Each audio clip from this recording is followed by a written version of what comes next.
去啦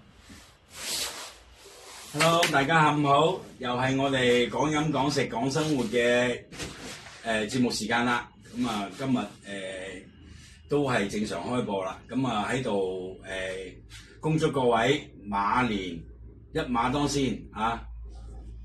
就身體健康，越揾越多。咁啊，因為依家都好興嘅，咁就生日有生日月啦，新年有新年月啦。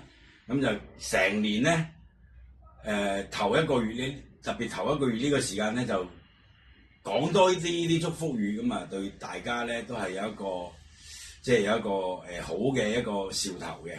咁啊希望大家全年都身體健康啦，揾多啲錢啦，家庭和睦啦咁樣。咁我哋今日咧就節目開始之前咧，我哋就講翻幾個預告先。咁啊，聽日咧我哋就會邀請到一個重量級嘅嘉賓。咁啊，我認為一個係喺生活上面係管理得自己比較好嘅，同埋身體嘅狀態啊，同埋成個生活嘅節奏啊，都非常之規律嘅一個嘉賓。咁佢咧就會同我哋分享一啲好硬嘅乾貨啦，即係包括有啲女士平時點樣去做運動啊。我哋唔講減肥啊，因為講減肥嘅話就冇標準嘅，因為每一個人嘅肥與瘦嘅嗰個標準咧都唔一樣嘅。但係咧佢喺運動嘅哲學方面咧就係好極致嘅，就唔係話短期近呢段時間先至會做呢樣嘢，而係佢係我認識佢有成30幾40年㗎啦。咁佢持續做運動嘅生涯咧係超過咗20年嘅。咁所以咧，你哋聽日見到佢嗰個身形咧係 fit 到流油嘅。咁仲有另外一樣嘢咧，佢係佢自己嘅家族嘅生意啦，同埋嗰個經營咧都係一個好專業。咁佢已經係做到第二代嘅啦。咁雖然咧依家嘅呢幾年嘅涉獵係少咗，咁但係咧大家係會非常非常咁感興趣嘅。咁就佢嘅家族生意係做咩咧？咁我依家先做少少預告。咁你哋咧就依家就先關注咗先。咁聽日晏晝大概都係同樣呢個時間咧，大家就可以一開播嗰陣時就會提醒大家。咁佢家族嘅生意咧係做翡翠嘅。咁啊呢樣嘢無論女士男士都係好中意嘅一樣嘢啦。可能每個家庭裏邊啊，特別小朋友出世啊，可能都會佩戴一啲玉墜啊。女士可能會有啲手鐲啊、手鐲啊咁樣一啲咁嘅飾物咧。咁佢都係非常非常咁專業嘅，而且佢係佢嘅家族係年頭嘅第一生，即係唔係話佢哋買翻嚟做一個二道販子咁樣倒賣嘅，而係佢哋從開採、開石同埋雕刻同埋出件嘅整個流程，同埋自己嘅店鋪係做到第二代嘅。咁其實佢依家已經點解我啱先所講佢會咁 feedback 咧？即係自己個身體啊、運動啊、素質，其實佢好早已經係即係屋企已經解決咗嗰個財務自由。因為大佬屋企做翡翠，佢仲係第二代喎，佢仲係獨生子喎。咁啊，聽日大家留意節目，留意聽日晏晝嘅節目，一定要加關注啦。咁啊，聽日一開播嘅時候就提醒大家啦。咁啊，第二個預告咧就係可能會漫長啲嘅，咁就係未來嘅一年啦。咁啊，我哋依家都係做緊一個資料搜集同埋一個摸索階段。咁咧就係都係服務眾生嘅，尤其係服務一啲企業主啦。咁啊自己做生意，自己公司平時嘅一啲法務啊，同埋一啲財務啊嘅一啲相關嘅想了解嘅一啲知識咧，咁啊到時我哋可以呢個項目成立咗之後咧，咁我哋就會有好多專業嘅意見咧會俾到大家。咁啊全程係免費諮詢嘅，全程係免費諮詢嘅，就有啲咩可以喺下邊問我哋嘅，即係關於你公司裏邊嘅所有運營嘅一啲財務啊、一啲法務啊、一啲稅務嘅嘢啊，全程都係專業嘅意見，係係俾到大家嘅。咁但係呢個咧就短期內咧就可能未咁快去實施得到，可能要到農曆年之後咧，慢慢一步一步咧，我哋從節目裏面就會滲透啲資訊俾大家。咁然之後咧，等大家即係話喺一個做生意啊，或者係無論你做緊直播啊，或者係做緊微商啊，或者係做緊電商啊，或者係做緊海外嘅貿易啊，咁都係會涉及到你哋自己嘅生意嘅。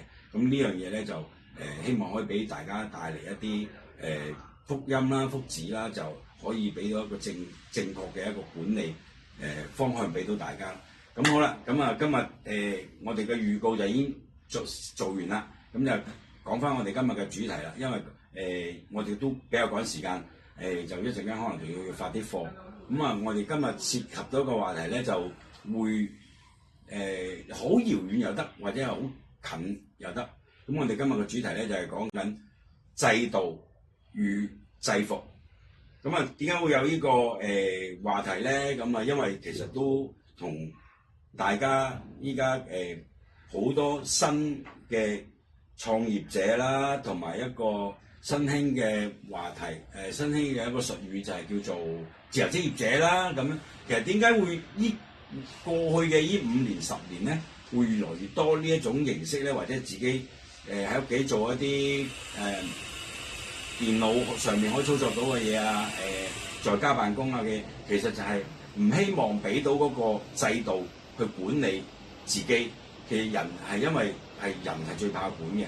咁點解咧？就因為你每一間公司都有佢自己嘅制度，冇制度咧就其實行唔掂。咁但係偏偏人係最怕管嘅，所以咧就變咗個個就自己就做創業者，或者係做私人企業嘅一個老闆，咁啊情願自己去管人就好過俾人管啦。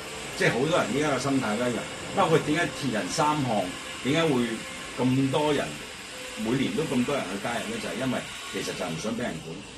即係我中意上線去跑單嘅時候，我咪上線咯。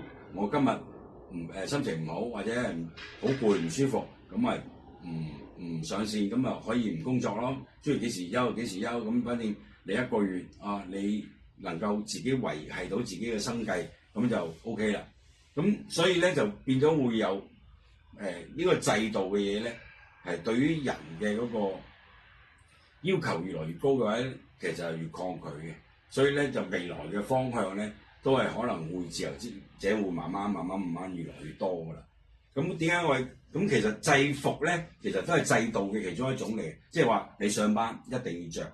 咁啊，尤其係鐵人三項都有佢自己嘅制服啦。咁其實我哋最受尊敬嘅就係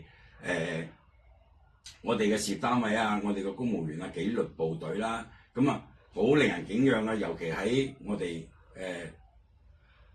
大中華地區，因為你如果譬如你着一件制服，並證明就係你係有一個鐵飯碗。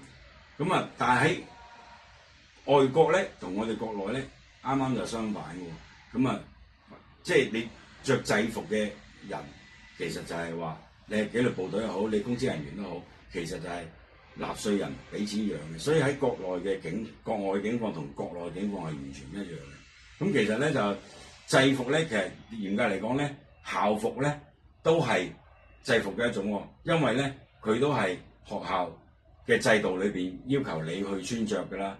咁啊，我哋去採訪下我哋嘅小編啦，小編應該就接觸呢樣嘢比較少啲啊。你出嚟工作咁耐，應該你未着過制服，冇一份工你係要着過制服，除咗你話即係你培訓啊講課嗰陣時，你就着翻啲叫做正裝啦。其實公司嘅衫你係未着過嘅，可能冇啊！以前賣紅酒要着嗰啲有制服。哦，即係喺超市裏邊做 sales 啊？你有做過超市 sales 嘅咩？賣酒啊，做嗰啲培訓嗰啲嘅話，佢都要。但係你上班唔使着噶嘛？冇啊，有制服㗎，平時都有制服。即係日日都要着嘅。又唔使日日搞活動嗰時候着。哦，咁嗰啲就叫做偶爾啦，即係其實你出席公共場合嘅時候着咯，其實嗰啲就叫做。咁但係你對制服，即係你對嗰件衫，其實你抗唔抗拒咧？唔抗拒嘅。唔係，通常有一啲公司啊，有啲好似阿蕭公子佢哋做嗰啲外企咧假錢，咁通常咧嗰啲尤其係禮品啊或者係啲制服，就算有工作服咧，都係好抌本噶嘛，做得好靚仔噶嘛，尤其係工廠嗰扎，因為佢有個生產安全要求啊嘛，咁佢特別有啲即係你哋做總部經濟開發區個廠嗰度嗰啲入邊嗰啲衫都係應該係好正規好靚仔噶嘛。你唔同有啲，譬如你啲山寨廠，我哋都去過咧，好求其污糟邋遢啊咁，求其打得上身就算數啊嘛。咁其實有啲，即係其實呢個都睇企業文化嘅，即係有啲公司佢有錢，咁佢就冇捨得投入多啲，咁啊整件衫靚仔啲咯。咁但係有啲公司冇錢嘅話，哇！你着上身，尤其夏天嗰時，哇黐立立啦，嗰啲面料又吉肉啦，又磨啦，咁又唔吸汗啦。哇！越着越熱嗰啲，哇！好多公司都係咁樣，尤其90年代到2000年嘅時候，好多公司嗰陣時都冇呢個意識，即係話對員工咧喺制服上面有個舒適嗰個要求啊。所以咧，呢樣嘢就要等阿小周分享完，跟住我哋再採訪阿蕭公子。蕭公子咧，相對嚟講應該係接觸過制服會多啲，但係咧就你應該係讀書嘅時候有冇校服㗎？但係嗰個年代應該就冇咁，依家話又冬裝咩又秋裝又運動裝，都有校會又另外一套咁啊嘛。依家以前冇咁做咁靚仔嘅，而家就可能冇。哇！我仔高中嗰陣嗰啲嚇死我，買成套落嚟2000幾蚊，即係佢係誇張啲嘅。唔係佢連埋冬天有件褸啊！有件褸啊，又運動服啊，反正好多件。差唔多啦。如果你話好似又交冬天2套，夏天3、4套，即係你成日要換噶嘛，又短。咁又體育課嗰啲啦。K 框差唔多都要差唔多咁嘅錢㗎啦。反正好似俾咗1000零2000蚊嘅。反正我最氣憤就有一次就係小學嘅，佢小學嘅時候買咗好似啱啱疫情嗰陣時候，哇！跟住我老婆攞咗幾套翻嚟，就擺喺床邊，就諗住準備洗嘅。因為我哋廣東人都有一個習慣咧，就係即係新嘅衫翻嚟要洗咗先俾啲小朋友着噶嘛。即係通常又話佢喺工廠度又唔乾淨啊咩成咁啊。哇！佢擺喺床邊，跟住俾我個仔就咁試咗一試，跟住就拎去洗，就係嗰試一試嘅時候唔係甩色啊。跟住嗰陣時應該就係唔知12年級定23年級㗎。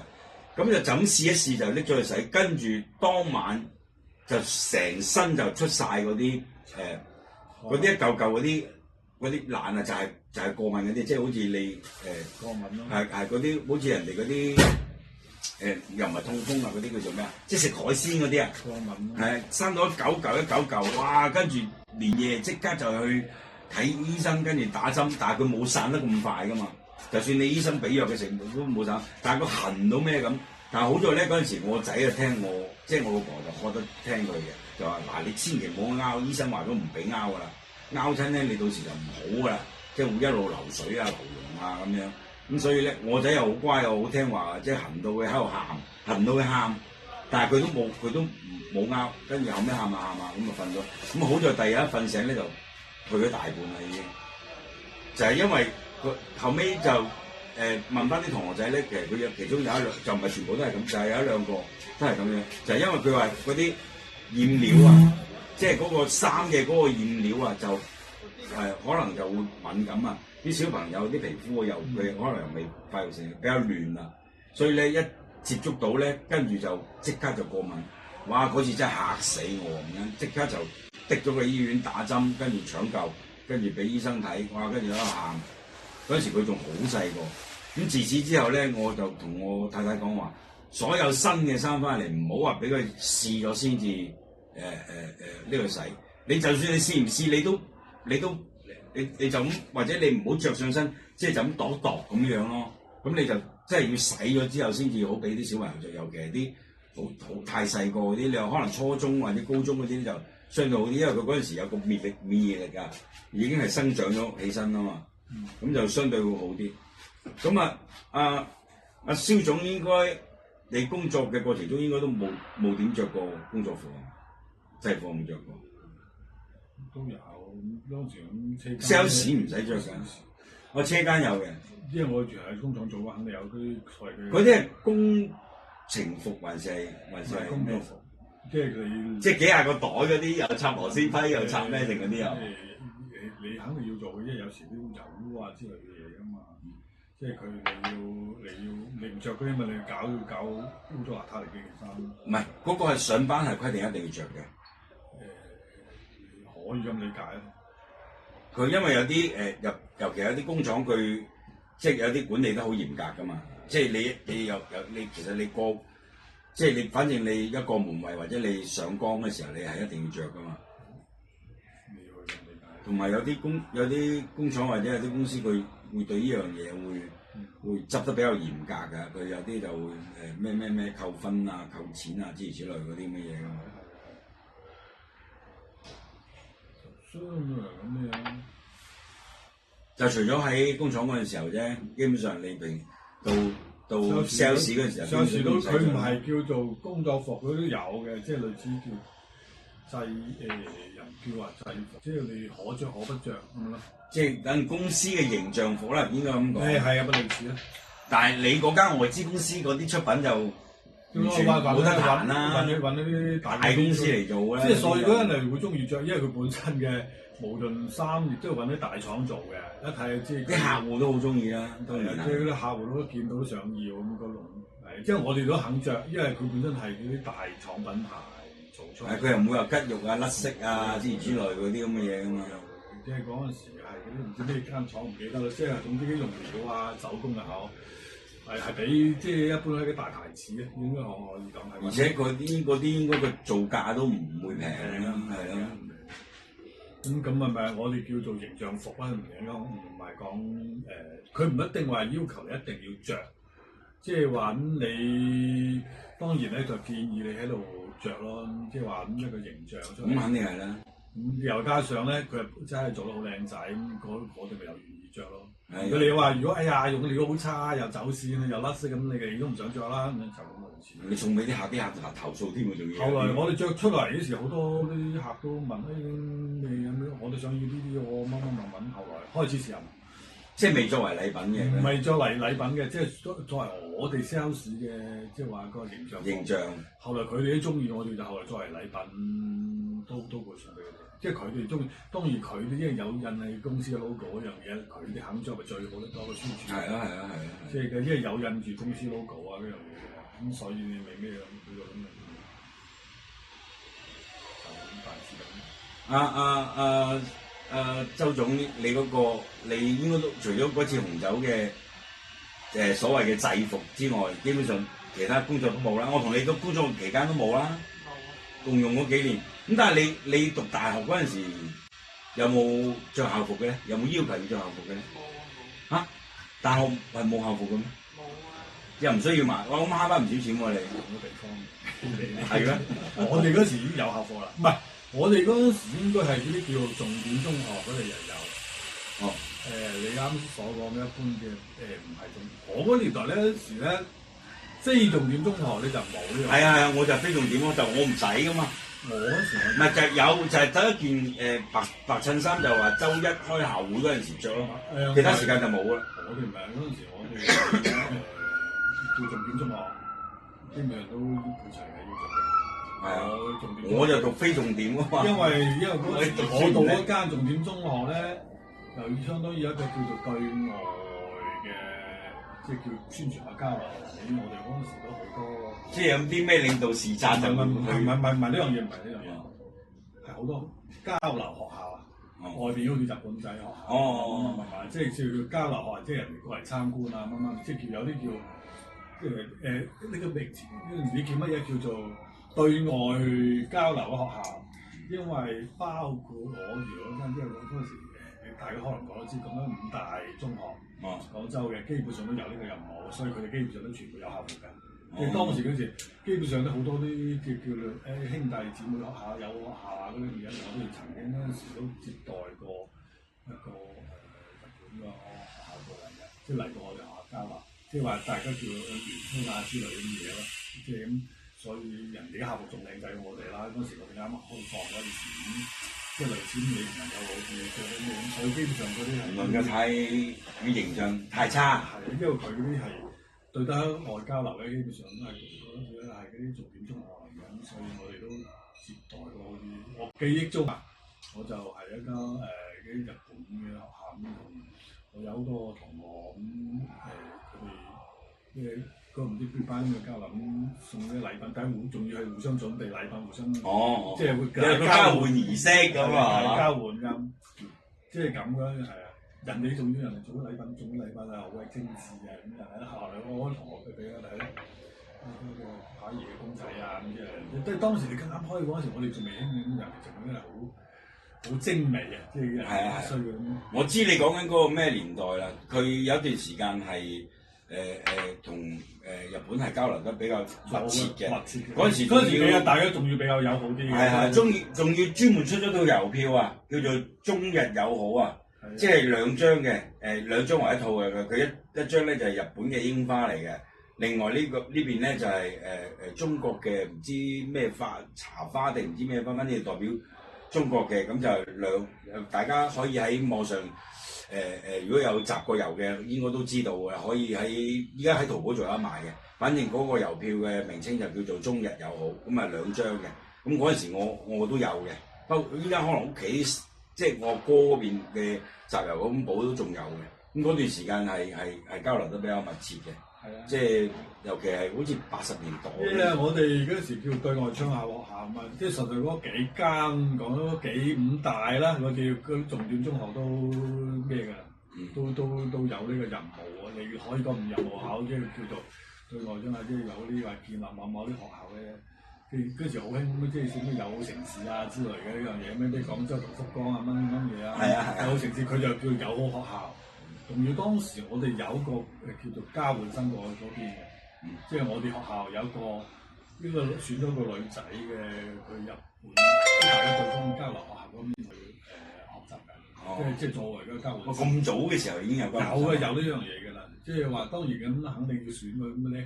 比較叻啲嘅，咁係啦，形象又好啲啊嗰啲咁樣。嗰度女仔嚟嘅，咁跟住咁樣過去啦，即係嗰陣時就好興呢樣嘢。嗰個年代，而家就唔知有冇唔知，即係已經好嚟學校好多年啦。我哋讀初中、高中嗰陣時，基本上就冇咩校服，就係一件白襯衫連外套。即係嗰陣時都好新鮮，就係我都覺得好新鮮，因為嗰陣時我哋好似冇校服咁嚟去到呢度有校服啊。係啊。同埋嗰陣時即係啱啱興，即係話學人哋外邊嘅學校咧，啲全部學校服㗎嘛。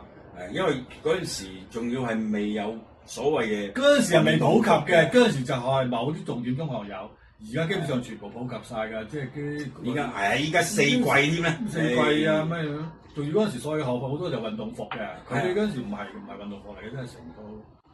你特別日本嗰啲搞到好精緻啊，又裙啦，又領帶啦，又我哋嗰陣時所有校服好多時都外套啦，運動裝。運動裝一係又件白恤衫。嗰陣時我記得連嗰條藍色嗰條褲啊，都係自己揾噶嘛，唔係學校配噶嘛。嗰陣時成日自己揾噶嘛，嗰隻普藍色啊，記唔記得啊？你應該都着過啦，嗰隻藍，即係等於好似工廠嗰啲工人褲嗰隻藍啊。跟住白色衫咁樣啊嘛，所以即係嗰陣時改革開放嗰時學人哋嗰啲嘢咯，好多時就係啊！你啱啱開始開放啊嘛，嗰陣時候，咁反正咧喺工作上面嘅制服又好啦，或者係喺學校裏邊嘅校服都好啦，咁啊大家平時遇到有啲乜嘢嘅坑啊，或者係買俾小朋友又好，或者你而家上班又好啊，你嗰件制服有幾咁難堪啊，或者係你幾咁愛你嗰件制服咧，大家都可以喺評論區嗰度寫一寫留言，咁啊然之後咧加個關注，俾翻個心心，咁就聽日咧就我哋個新嘅嘉賓嚟到嗰陣時候咧，就可以第一時間可以提醒大家，咁啊我哋今日嘅節目咧都大家都係差唔多啦。咁咧，大家可以喺評論區度講一講，即係你哋對制服、對你哋讀書嘅時候嗰個校服嘅一啲感覺啦，同埋一啲回憶殺啦，所謂嘅，同埋或者你依家小朋友返緊學嘅嗰套嘅校服咧，你哋會有啲咩意見咧？同埋會性價比高唔高咧？貴唔貴咧？咁嚟大家可以喺評論區度寫一寫。咁我哋今日嘅節目就差唔多啦。咁啊，我哋因為今日仲有啲任務，仲要送貨，仲有啲發貨。咁啊，聽日晏晝同樣嘅時間咧。我哋再見啦。咁啊，拜拜啦。拜拜。